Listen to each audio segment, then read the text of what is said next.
Good morning. Should I turn this on?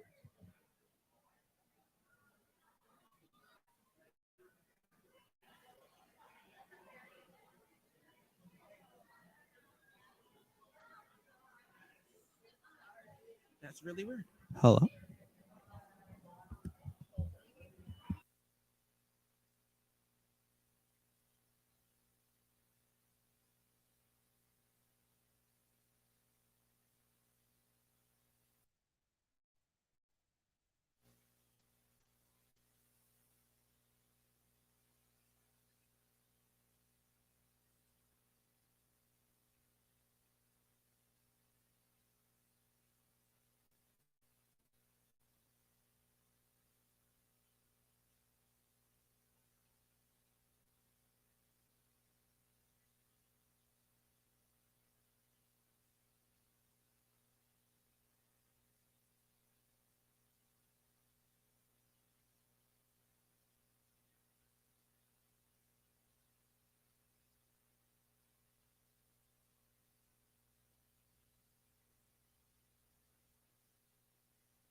Welcome you here as we commemorate the attack on Pearl Harbor, which was 81 years ago today. Please rise for the playing of our national anthem.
veteran here with us today, Frank Fuma. Thank you for being here.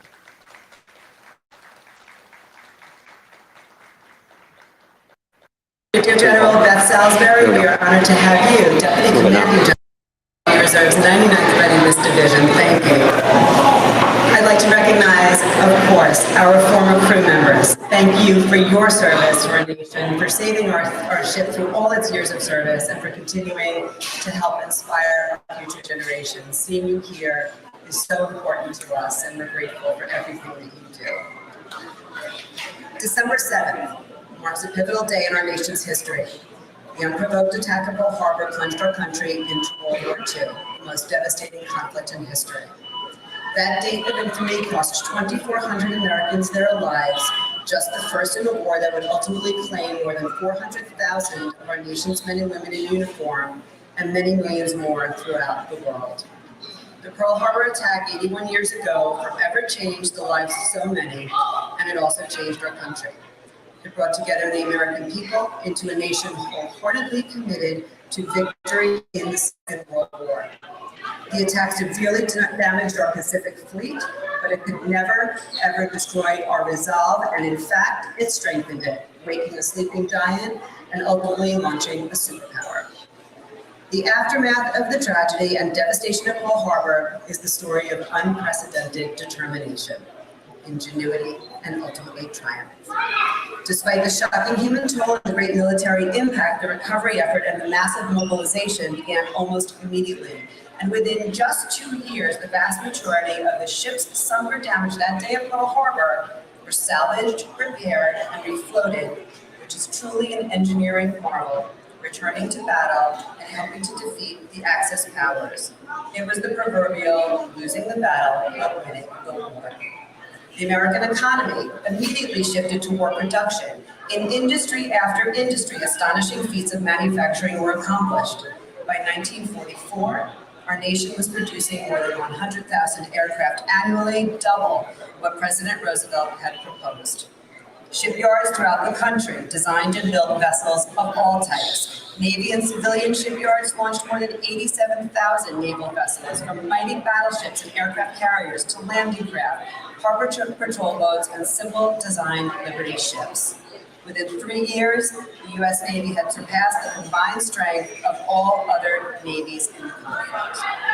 The ship we stand aboard today played an important part in that fight. The keel of Intrepid was laid just 1 week prior to Pearl Harbor, and the attack expedited its construction. The ship was commissioned in August 1943 and went on to serve in some of the most pivotal battles in the Pacific theater. And it is therefore so fitting that we recognize this day aboard this ship. Like Pearl Harbor, Intrepid is sacred ground. More than 250 of its sailors and airmen were lost on this ship and in the skies above. Our nation forever honors those who gave their lives in its defense, and we realize the freedom we enjoy comes at a steep price. Remembering those lost on this date in 1941 and in the 4 years of brutal fighting that followed is our responsibility as Americans. Intrepid will always be forever a symbol of the heroism of men like Chip, Aaron, Clark, James, and William, and like our intrepid crew members, and like all those who answered and continue to answer the call to defend our country and to defend our freedoms throughout the world. Private Aaron Chabin from Queens, New York, who dropped out of high school to enlist in the Army, was in his barracks when the Japanese attacked. With enemy planes buzzing overhead, he ran to his post at Pearl Harbor, where his commanding officer handed him a loaded gun and told him to save the last bullet. Aaron spent the rest of the day relaying phone messages between officers, watching Pearl Harbor go up in smoke and flames.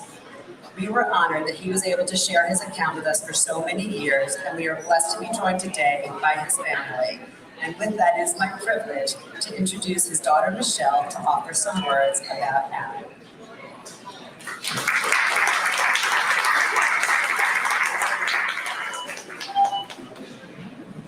Thank you.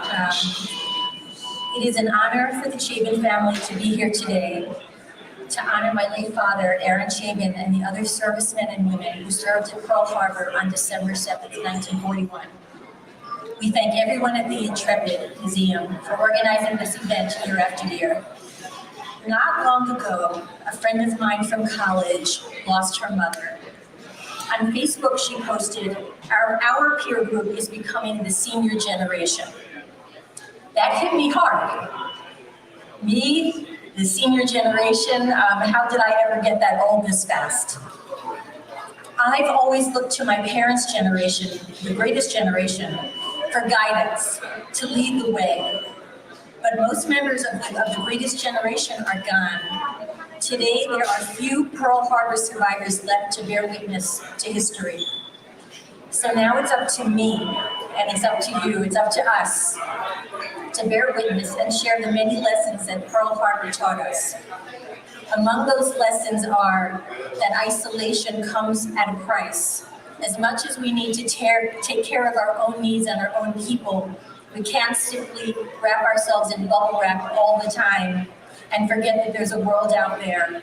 The world needs America and America needs the world. Imagine the unimaginable. Even in late 1941, few Americans could have imagined that the Japanese would bomb Pearl Harbor. If Pearl Harbor and September 11th have taught us anything, it is that we need to imagine the unimaginable. And also that we can always hope for the best, but prepare for the worst, and that's why we continue to have a military. Also, another lesson is to never find scapegoats. In February 1942, just 3 months after Pearl Harbor, President Roosevelt signed an executive order mandating the registration of Japanese Americans and others with Japanese ancestry. Once registered, they were forced to sell their homes and businesses before being locked up in camps for 3 years. We must never allow such a thing to happen again. Another lesson, mortal enemies can one day become friends. If you look at America and Japan and Germany and Italy, it would have been unimaginable even 80 years ago, 70 years ago, that we would be friends, that we would have warm ties and relations. It always means that there's room for growth and room for forgiveness. 81 years ago, my father, a teenager from New York, was resting in his barracks when Japanese planes flew by and started strafing. In the hours that followed, my father and other soldiers in his unit helped maintain communications between Pearl Harbor and the mainland. During that time, they discovered a well of bravery that they never even knew that they possessed. And finally, the last lesson, I'm sure there are many, veterans deserve our respect and unwavering support. And I'm saying this as the mother of 2 active duty soldiers myself. Several years ago, when I asked my father what message he would like to relate to the world, it was, take care of our country's veterans and the families of deceased veterans, and of course of soldiers who are serving today.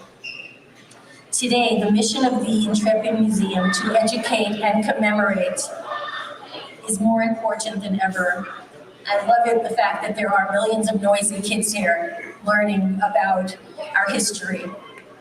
We deeply appreciate the Intrepid leadership for continuing to commemorate this tragic day and to honor our servicemen and women whenever and wherever they served. Thank you.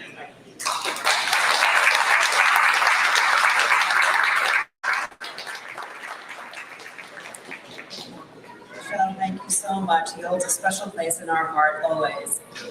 Armando Chick-Galela served in the United States Army for 5 years in the Pacific Theater and was stationed at Hickam Field with the 443rd Construction Signal Corps in Pearl Harbor when the Japanese attacked.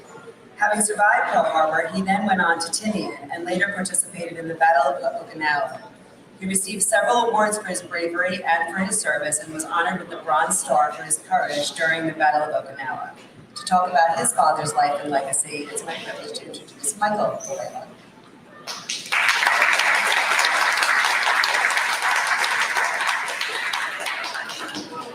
Good morning, everyone. I would first like to thank everyone responsible for organizing this commemoration every year. The Intrepid is a fitting place to remember Pearl Harbor, as Susan just mentioned. Its keel was laid on December 1st, 1941, just days before the attack and construction of the ship was expedited so that it could join the war effort. The ship survived 5 kamikaze attacks and helped win the pivotal battles in the Pacific. So this is the perfect place to have this ceremony. I would like to put my dad's cap here to remember not only him, but all the survivors that would attend this day and who are no longer with us. My wife found out last night that from the Greatest Generation organization that there's 30 survivors left. My dad always looked forward to attending this day to remember all those servicemen that died, including his friend John Horan from North Carrington. I believe, like other survivors, he felt obligated to remember this day since they were the lucky ones to come home and enjoyed all that life has to offer. He would mention how he lived through the Depression and how poor they were. Losing his dad at age 6 did not help the situation. Across the country in the late 30s, so many families were in the same situation. They had no money, no jobs. They saw a solution by entering the armed forces and sending money home to their families, not sure or knew or cared about how much money they were paid. I've been going through my dad's belongings at his house and found some interesting things. I found a authorization for allowment of pay to Armando Galella for $10 per month. And I didn't realize that my dad enlisted, it's ironic, on September 11th, 1941. My dad rose to the rank of battalion sergeant major, the highest rank that a civilian could attain. You know, Google's a great place. There's so much information there. I was Googling just to make sure I had my dad's stripes correct, and he actually became a battalion sergeant major, the highest rank a civilian can obtain. He actually would receive $1,600 a year. What a great raise he got. These boys were as young as 16, 17, and 18 like my dad. He and his two brothers, Frank and Freddie, also enlisted. You know the story, if you've been here before, when my dad was here, how he went down to enlist and he had his physical done, and he said, "Sorry, son, we can't take you." He said, "Why?" He said, "You don't weigh enough." He said, "You really want to go?" Because that's why I'm here. Go down and have some bananas and water and come back. So my dad did that, and then he went. So many like my dad were sent to Hawaii, island paradise, warm Pacific breezes, white sandy beaches, turquoise water, beautiful sunsets, bars in Honolulu, and hula girls. None of this they would have seen back home. They must have thought they were in paradise. They might have asked themselves, how lucky are we to serve in such an island oasis, not knowing what lied ahead? Little did anyone know that on November 26th, 4 Japanese carriers traveled 3,500 miles transporting 40 torpedo planes, 103 level bombers, 131 dive bombers, 79 fighters to attack Pearl Harbor. On December 7th at 6 a.m., the planes flew 230 miles to attack Pearl Harbor. The first wave of 183 planes arrived at 7:38 a.m., and the second wave of 171 at 9 a.m. In a little over an hour, it was over. Within that time, 700 ships were sunk and 300 airplanes destroyed, including the following servicemen: 2,008 Navy, 218 Army, 109 Marines, and 68 civilians. How that they handled this situation is incomprehensible. As my dad would always say, we had no more chance than a snowball in hell. All these boys would become men instantly at 7:45 today, 81 years ago. My dad would tell the story. He received a pass to go downtown, Honolulu, because he passed his house inspection the day before on that Saturday. He was so looking forward to going to Honolulu that Sunday morning, but that would never happen. He saw Japanese Zeros flying as low as the palm trees, sometimes seeing his pilots' faces. Total chaos, death, and destruction, with slim chance of fighting back. My dad would mention they went down to get their guns, but they were turned down because there was no order to release them. That they eventually did release those guns. If you visit Pearl Harbor today, which we visited for 6 years ago, There's still bullet holes in the walls of Hickam Field. There's still bullet holes in the staircases, in the steel staircases in the barracks at Hickam Field. Those holes are about this big. I can't even imagine what would happen if you were hit by one of those. Another interesting fact, which I've always wondered, if you go to the Arizona, it leaks a gallon of oil every day. How can that be? It ends up that there was 1.5 million gallons of fuel put on the Arizona on December 6th to go out on excursions. And that's why the Arizona still leaks oil today. And those drops are called black tears. I would like to read some excerpts from a program my dad brought back from Hawaii in 1991.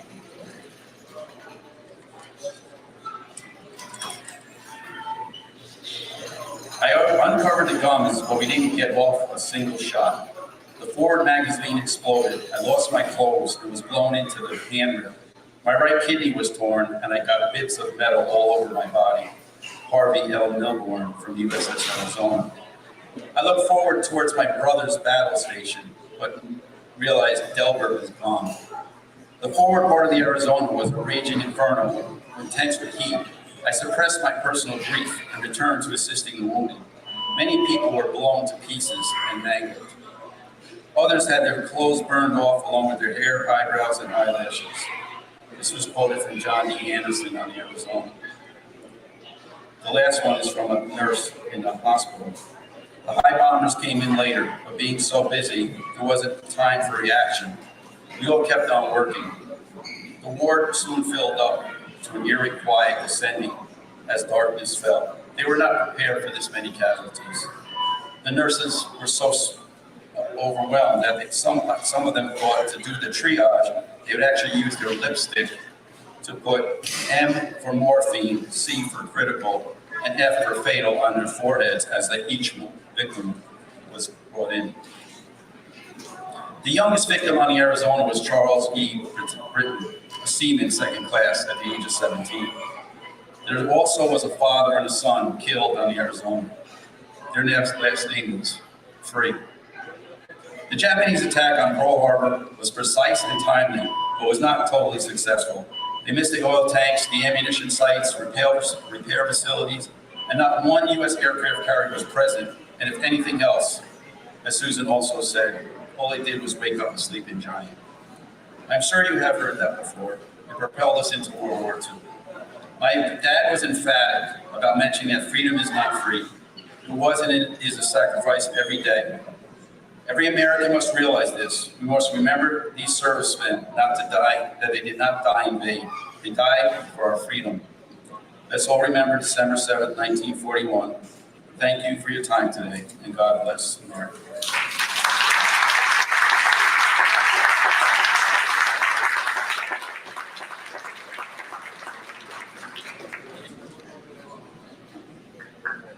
That's very special. Thank you very, very much.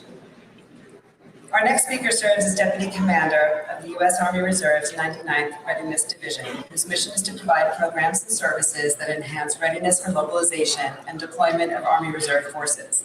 In her distinguished career, spanning more than 3 decades, she deployed on several overseas operations in support of Operation Iraqi Freedom and has received numerous awards and decorations, including the Bronze Star Medal, Meritorious Service Medal, and Army Commendation Medal. Please welcome Brigadier General Beth Salisbury. Thank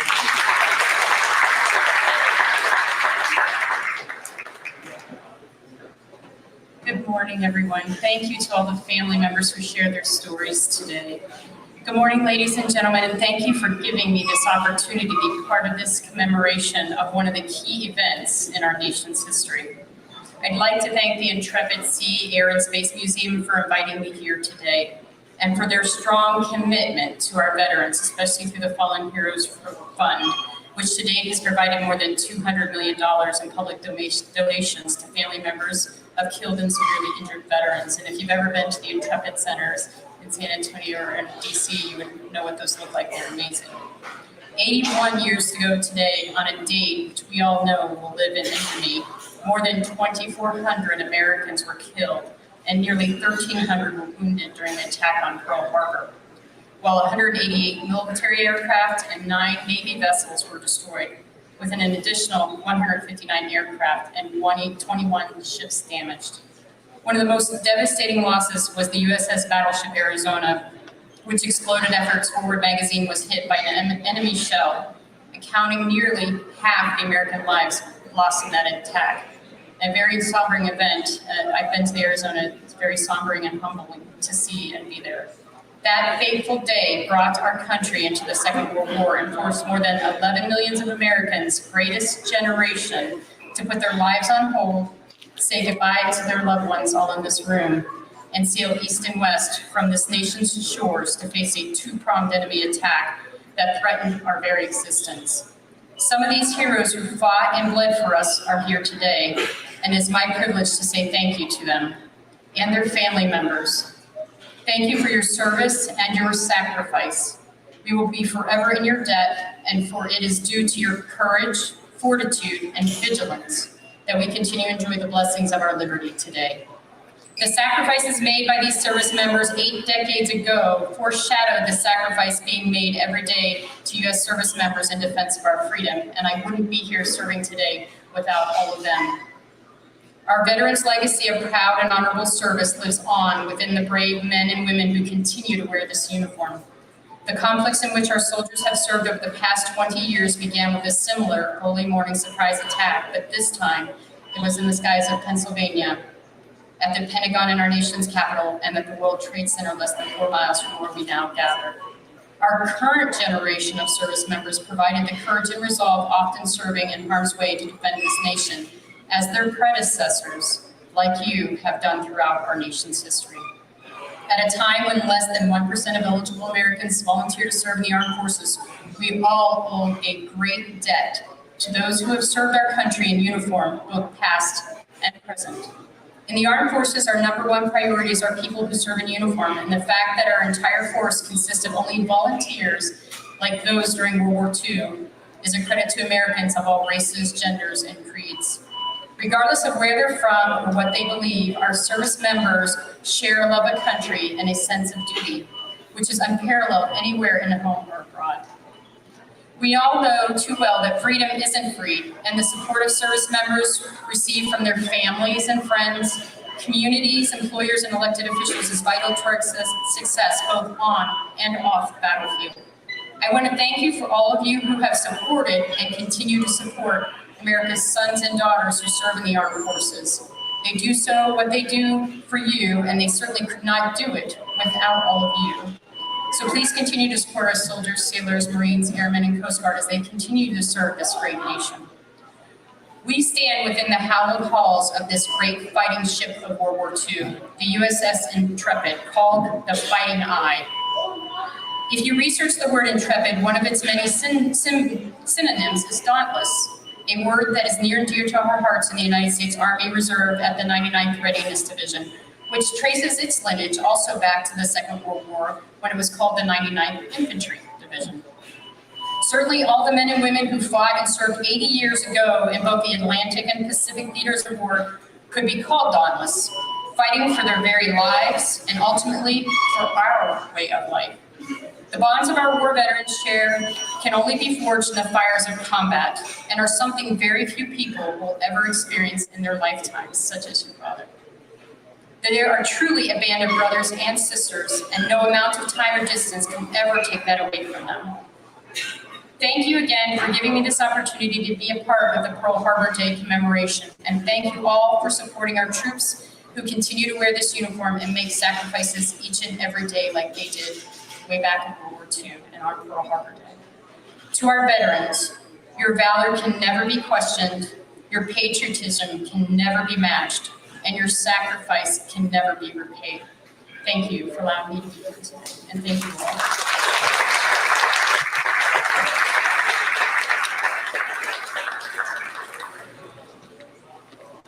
Thank you so much, General. So proceeding outside, I'd like to invite General Salisbury, Michelle, Michael, and their families, along with the Adams and the Simmons families, to join us to lay the ceremonial wreath honoring those who lost their lives during the attack on Pearl Harbor. So do join us outside.